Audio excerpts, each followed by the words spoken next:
c'est des moments où je suis surtout là pour écouter, prendre des notes, vous poser des questions. Je pense qu'on a abordé la question de la santé, la question de la pauvreté, la question de la violence. Je pense que c'est des...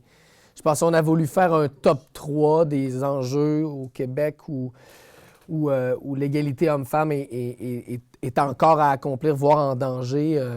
On serait probablement arrivé à ces trois questions-là, surtout dans le contexte des mesures d'austérité. Donc, moi, je suis super content qu'on ait eu le temps de parler de ces trois questions-là. Il y a eu des anecdotes qui m'ont vraiment interpellé, qui me font beaucoup réfléchir.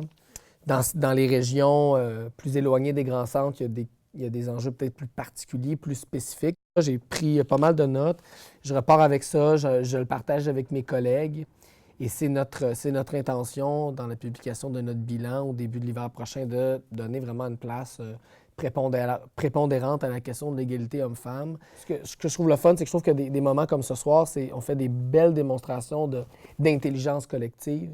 Puis on envoie le signal que la politique, c'est pas juste pour les politiciens, que l'économie, c'est pas juste pour les économistes, que les problèmes de société, c'est pas en pitchant ça dans les mains des politiciens et des politiciennes qu'on va régler ça, mais que c'est en s'occupant nous-mêmes de ces enjeux-là. Puis moi, je pense que quand on parle de politique comme ce soir, ben on est déjà en train de faire de la politique.